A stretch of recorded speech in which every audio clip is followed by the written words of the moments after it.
Group केंद्र CRPF Mokama घाट में CAPF में चयनित युवाओं को वितरित किया गया नियुक्ति पत्र। बता दें कि आज प्रधानमंत्री नरेंद्र मोदी के द्वारा 51,000 से ज़्यादा नियुक्ति पत्र वीडियो कॉन्फ्रेंसिंग के माध्यम से युवाओं एवं युवतियों को प्रदान किए गए हैं। इस कड़ी में ग्रुप केंद्रीय रिजर्व पुलिस बल मोकामा घाट में सीएपीएफ के केंद्रीय रिजर्व पुलिस बल में चयनित हुए युवाओं में से 441 युवाओं एवं युवतियों को रविंद्र भगत पुलिस उप महानिरीक्षक ग्रुप केंद्र मोकामा घाट के द्वारा नियुक्ति पत्र का वितरण किया गया तथा एसएसबी पटना द्वारा जो रोजगार मेला आयोजित किया गया उसमें 49 युवाओं एवं युवतियों को नियुक्ति पत्र वितरित किया गया। इस अवसर पर रविंद्र भगत द्वारा नवनियुक्त युवाओं को संबोधित करते हुए यह बताया गया कि रोजगार देश, राज्य, समाज एवं प्रत्येक परिवार की एक मूलभूत आवश्यकता है, जिसे पूर्ण करने के लिए सरकार की ओर से सतत प्रयास किए जा रहे हैं एवं नवनियुक्त उम्मीदवारों से यह आशा है कि वे सरकारी सेवा के दौरान आगे चलकर राष्ट्र निर्माण में अपनी अहम भूमिका निभाएंगे। अंत में रविंद्र भगत द्वारा रोजगार मेले में आए नव युवक एवं नव युवतियों को उनके सफल एवं सुखद भविष्य के लिए हार्दिक शुभकामनाएं दी गई। इस अवसर पर रविंद्र भगत पुलिस उप महानिरीक्षक doctor Leena Keshav DIG medical, Munna Kumar Singh commandant, doctor Bhavna Kumari मुख्य चिकित्सा अधिकारी, उपेंद्र सिंह उप कमांडेंट, जे बालाचंद्रन उप कमांडेंट, अविनाश कुमार सहायक कमांडेंट, राजीव कुमार सहायक कमांडेंट, तनीमा गुड़े सहायक कमांडेंट, किरण सिंह सहायक कमांडेंट, कुमारी पूजा प्रखंड विकास पदाधिकारी एवं स्थानीय मीडिया कर्मी रविशंकर, अनुभव एवं विक्रांत कुमार उपस्थित रहे। आज के हेलो आवाज आ रही पीछे? आज के इस रोजगार मेला के कार्यक्रम में विशेष अतिथि के तौर पर इस मेंस क्लब में उपस्थित DIG medical Shrimati Leena Keshav, commandant Shri Munna Singh, commandant medical Bhavna Kumari, Kumari Pooja BDO Mokama और इस मेंस क्लब में उपस्थित तमाम मेरे ग्रुप सेंटर के सभी अधिकारीगण, अधीनस्थ अधिकारीगण और मेरे सभी अन्य सैनिक साथियों तथा विशेष रूप में से इस कार्यक्रम में को सफल बनाने के लिए और अपने भविष्य की बुनियाद रखने के लिए, भविष्य की प्रथम सीढ़ी में चढ़ने के लिए यहाँ पर अपने सभी मेरे कांस्टेबल जीडी के सिलेक्टेड सभी कैंडिडेट्स को मेरे तरफ से बहुत बहुत हार्दिक बधाई।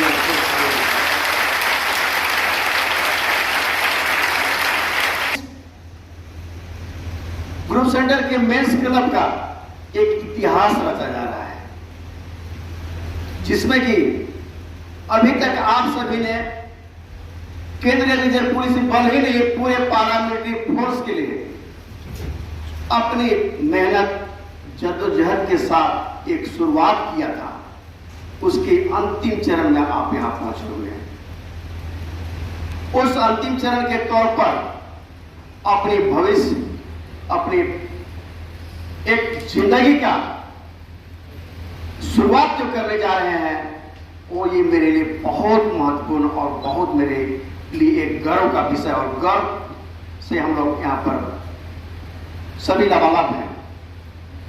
तो इसलिए जितने भी सिलेक्टेड कैंडिडेट हैं, आज जितने भी आप सभी को अपने हाथों से आप चयनित होकर के मेहनत का रिजल्ट अपने हाथ में लेंगे और अपने आप को मैं समझता हूं इससे प्राउड, इससे गर्व, इससे बड़ा अच्छा क्षण कोई नहीं हो सकता है।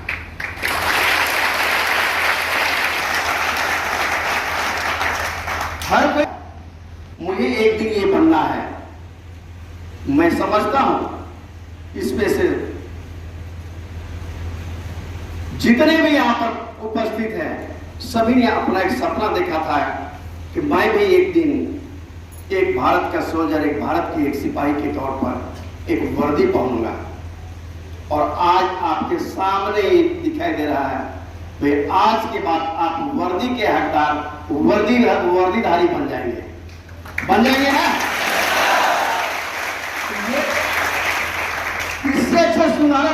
तरीका हो सकता है। हर कोई की एक संशय रहती है, एक दुविधा रहती है, अरे मैंने परीक्षा तो पास किया, मेरे संग साथी का सभी का लेटर आ गया, लेकिन मेरा लेटर आ नहीं रहा। बहुत कोई डाकिया के पीछे बार बार जाएंगे, कहीं और संग साथी उससे पूछताछ करेंगे, कभी ग्रुप सेंटर में पूछताछ करेंगे, लेकिन ये संशय, ये एक दुविधा था, इस दुविधा यहीं पर खत्म हो जा रहा है। इसके लिए भी आप सभी को बहुत बहुत हार्दिक धन्यवाद देता हूं।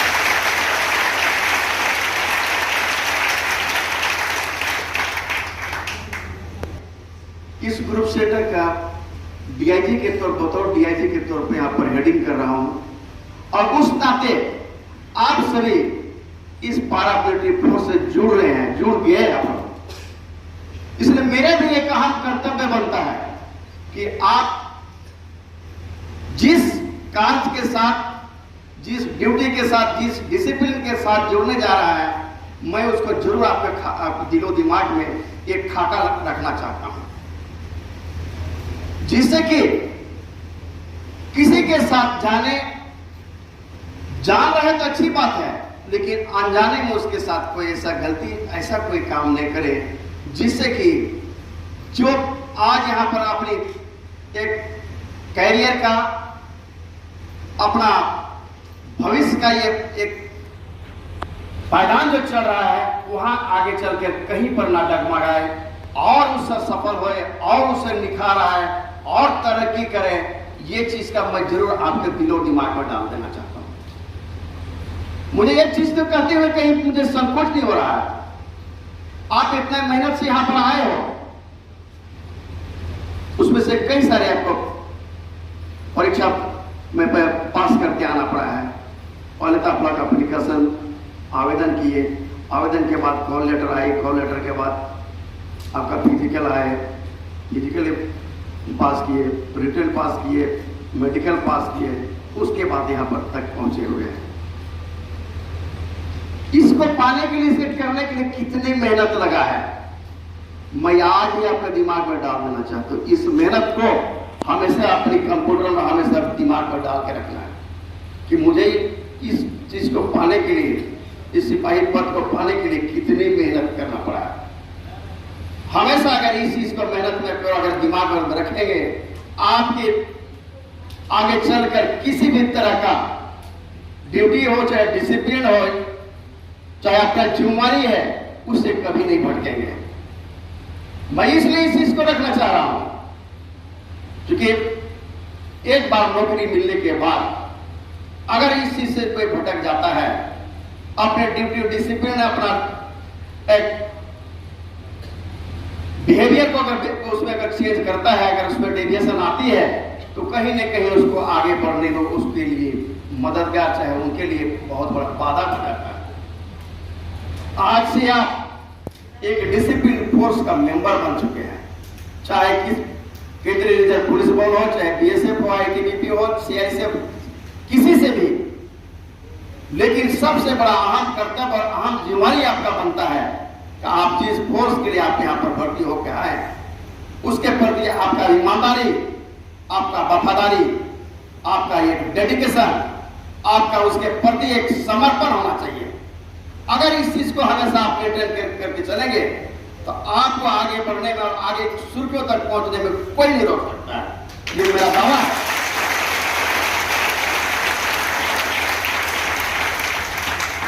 मैं इस मौके पर आज और एक आप लोगों के दिमाग में रख देना चाहता हूं।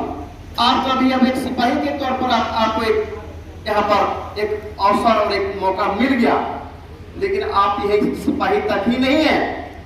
अगर आपका पॉजिटिव सोच है, आपका काम अगर अच्छा है, आपका डिसिप्लिन अच्छा है, आपका बिहेवियर अच्छा है, आपका रिकॉर्ड अगर अच्छा है, तो आपको यहां से और भी छलांग मारने के लिए बहुत सारा अवसर मिल सकता है। आप यहाँ पर जितने भी देख रहे होंगे, उसमें से कई ऐसे जो है गजेटेड ऑफिसर के तौर पर दिखाई दे रहे हैं, लेकिन उस गजेटेड ऑफिसर में भी बहुत कोई ऐसे हैं जो आपके जैसे भी एक सिपाही पद पर ही उन्होंने अपना इस फोर्स में अपना दाखिला दिए हैं। और अगर सिपाही के तौर पर आने के बाद भी डायरेक्ट हवलदार के तौर पर, डायरेक्ट एसआई के तौर पर उनकी भी एक तरह से लोकल प्रमोशन होता है, लोकल एग्जाम जो होता है, और लोकल एग्जाम लिख करके सिपाही से डायरेक्ट एसआई इतना जंप और किसी फोर्स में नहीं मिलता है। सिविल पुलिस में भी बहुत कम है, लेकिन इसके लिए बहुत आप लोग सौभाग्यशाली हैं कि इस फोर्स का मेंबर बनते हुए आपको आगे अपने आप को बढ़ाने के लिए, अपने और करियर को सुधारने के लिए इतना अच्छा और इतना बड़ा अवसर मिला है। तो इसलिए अगर कोई सिपाही से डायरेक्ट एसआई के तौर पर जाता है और एसआई के बाद फिर डायरेक्ट एसी के तौर पर अगर जंप करता है, तो उसको समझो कि 20 साल का, कम से कम मिनिमम 15 से 20 साल का उसका जंप मिलता है। अगर आप मेहनती हैं, ईमानदार हैं, अपना कार्य के प्रति समर्पित है, आपका अनुशासन अच्छा है, तो आपको ये चीज पाने में कहीं पर न दिक्कत परेशानी होगी। आपका सोच आपको एक बहुत बड़ा एक अधिकारी के तौर पर एक आगे भी बढ़ने के लिए मौका मिलेगा। मैं इस फोर्स के इसीलिए मैं एक चीज को आपके सामने रखना चाह रहा हूँ। इसी फोर्स में अभी तो आप सभी जिस तरह से आपका भर्ती प्रक्रिया को आपका ऑनलाइन कंप्यूटर और ये सब के माध्यम से आए हुए हैं, लेकिन इससे पहले इसी फोर्स में अनपढ़ लोग कभी इस फोर्स को चला के गए और इस फोर्स को देख के गए हैं और बहुत अच्छा काम कर गए हैं, जिसके मैं 10 मिनट का वीडियो भी दिखाऊंगा। आप मेरे एक स्पीच के पास बात देखेंगे, तब अपने आप को आपको भी प्राउड फील होगा कि भाई इस फोर्स में ऐसे ऐसे लोग अपने कारनामे ऐसे ऐसे जो कर गए हैं, जिसके लिए पूरी भारतवर्ष गर्व करता है। हर कोई का सीना चौड़ा हो जाता है कि मेरा भाई, मेरा चाचा, मेरा पड़ोसी ने इतना अच्छा काम किया है, तो आप में भी उसमें जज्बा है, आप में उस सोच में परिवर्तन आए।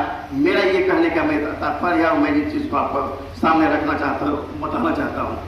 और अगर केंद्रीय रिजर्व पुलिस बल में आप ज्वाइन कर रहे हैं और ज्वाइन करेंगे, सिर्फ एक आपका एक मदर यूनिट है, मदर ऑर्गेनाइजेशन है। इसके अलावे अगर इससे भी अगर और दूसरा अपना ड्यूटी चेंज करना चाहते हैं और दूसरी जगह जाना चाहते हैं, तो केंद्रीय रिजर्व पुलिस बल में भी आपको ऐसे बहुत सारे अवसर आएंगे। उस अवसर को आपको पाने करने की जज्बा और अपनी सोच अच्छा रहेगा, उसमें भी आपको कोई नहीं रोक सकता है। केंद्रीय रिजर्व पुलिस बल से ही आप लोग सुना होगा कोबरा का नाम, कोबरा का नाम सुना है? तो कोबरा का भी इसी फोर्स का एक हिस्सा है। आपको कोबरा में जाने की जरूरत पड़ेगी। कोबरा एक ऐसे जो फोर्स है जो कि अपने आप में प्राउड गर्व का ऑर्गेनाइजेशन है, चाहे फोर्स है, जिसमें आपको भी काम करने का मौका मिलेगा। उस काम में अपने आप फाइनेंशियली, फिजिकली हर तरह से आप मोटिवेट होंगे और एक अच्छा काम करके दिखाने का एक अवसर मिलेगा। कोबरा के अलावा आरएफ का नाम सुना है? Rapid action force. Rapid action force में भी आपको जाने का अवसर मिल सकता है। रह करके जहां आपकी इच्छा है, जहां आपको अगर शूट करता है, उसके मुताबिक आप उसमें आप जा सकते हैं, आपको मौका मिल सकती है। इसके अलावा जितने भी वीआईपी, जितने भी आपका सांसद है चाहे मिनिस्टर है, उसकी सुरक्षा के लिए वीआईपी बटालियन है, पार्लियामेंट सिक्योरिटी ड्यूटी है, इसमें भी आपको जाने के मौका अवसर मिल सकता है, बशर्ते कि आपका डिसिप्लिन, डेडिकेशन, आपका ईमानदारी और समर्पण रहेगा, तो उसमें भी आपको जाने का बहुत सारा आपका अवसर हमेशा खुला रहेगा।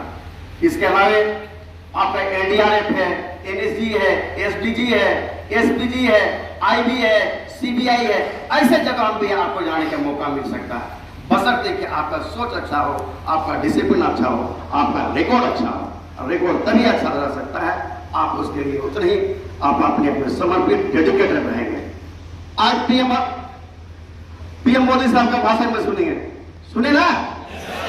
उन्होंने एक चीज, बहुत अच्छी चीज बोली, जो हम लोग के जान में, हम लोग को रग रग में बैठा हुआ है। अपने आप में टफनेस, अपना ट्रेनिंग। आप यहां से जब अपना ज्वाइनिंग लेटर लेंगे, ज्वाइनिंग लेटर मिलने के बाद आपको ट्रेनिंग इंस्टीट्यूट डिटेल होगा, उसमें से आप चाहे आपका राजस्थान में जाना पड़े, केरला जाना पड़े, चाहे श्रीनगर जाना पड़े, देश के किसी भी कोना में आपको हम लोग एमपी जाना पड़े, उसमें से आप लोग को सेंट्रल ट्रेनिंग इंस्टीट्यूट है, कॉलेज है, उसमें जाकर के आपको ट्रेनिंग करना पड़ेगा। उस ट्रेनिंग के दौरान में हर कोई को अपना ट्रेनिंग बहुत ही ईमानदारी और एक सिंसियर और समर्पित होकर करने की आवश्यकता है। जितने भी उसमें चाहे जितना आपको रगड़ा पट्टी, जितने आपको चाहे रात हो चाहे दिन हो, कभी भी कुछ भी कहता है उसको कभी भी नेगेटिव नहीं लेना है। और अगर नेगेटिव अगर आती है लेते हो तो समझो कि वहीं से आपका डाउनफॉल वहीं कहीं ना कहीं आपको आगे बढ़ने का रास्ता ब्लॉक होने वाला है। अभी मुझे एक चीज का मुझे देख करके तकलीफ हो रही थी, मुझे ये चीज को जरूर कहना चाहता हूँ। इस हॉल में भी आने के बाद कितने को नींद आ गई थी? कितने को नींद आया था? जरा ईमानदारी से हाथ खड़ा हो, कितने को नींद आया था? मैं तो इतने को नींद आया था। एक को आ गया था, तुमको नहीं आया था? सामने वाला दो को आया था, और किसको आया था? ये सामने हाथ तीन को, और इधर वो पहले से सेकंड वाला नींद आई थी? नहीं आया था। चलो ठीक है, अच्छी बात। मेरा कहने का मतलब है आप यहाँ पर बहुत अपना अंतिम एक रिजल्ट लेने आए हुए हैं, और अगर सो गए यहीं पर तो फिर इतनी लंबी यात्रा करनी है। उस यात्रा क्या होगा? यात्रा सफल होगा? अपने मुकाम तक पहुंच पाएंगे? कभी नहीं। इसलिए मेरा सिर्फ यही है, आप लोग से आग्रह है कि आप हमेशा जगह रहिए, चाहे रात हो चाहे दिन हो। जहां पर भी अगर संतरी ड्यूटी आपको मिल गई, चाहे आपको किसी भी जंगल में हो, चाहे शहर में हो, चाहे कैंप में हो, आपको जगह रहना है। तो यहाँ पर आपको बुलाया गया था आपको जगने के लिए। इसलिए अगर एक दो से चूक हुई है, उस चीज को वहीं से रेक्टिफाई कर लेना है, सुधार लेना है कि आपको सोना नहीं है। भाई सोने के लिए भी बहुत लंबा चौड़ा कार्यक्रम बना रखा है। आज प्राइम मिनिस्टर मोदी जी के द्वारा चलाया गया अभियान के तहत हम लोग पैरामिलिट्री फोर्स में भर्ती की प्रक्रिया शुरुआत हुई थी। उसी का एक अंतिम कड़ी के तौर पर आज हम लोग यहाँ पर विशेषकर ग्रुप सेंटर मोकामा में तो 736 सेलेक्टेड कैंडिडेट्स को हम लोग को अपॉइंटमेंट लेटर देना था। उसमें से 50 को एसएसबी के अंडर पटना में दिया जा रहा है, और बाकी को हम लोग यहाँ पर आज इस चीज़ को अपॉइंटमेंट लेटर देते हुए बच्चों को केंद्रीय रिजर्व पुलिस बल में ज्वाइन करने के लिए उनको यहाँ पर बुलाया गया था। उसी के कड़ी में आज ये सफल कार्यक्रम हम लोग यहाँ आयोजन किए हैं, जिसमें से आप अभी देख रहे होंगे कि मेंस क्लब में सभी कैंडिडेट्स आकर के अपना एक सिलेक्शन का एक ज्वाइनिंग लेटर ले रहे हैं, जो कि आगे चलकर इस फोर्स में ज्वाइन करेंगे और ट्रेनिंग करते हुए इस भारत का सेवा के लिए, देश की सेवा के लिए बिल्कुल तैयार हैं और सेवा करेंगे। धन्यवाद।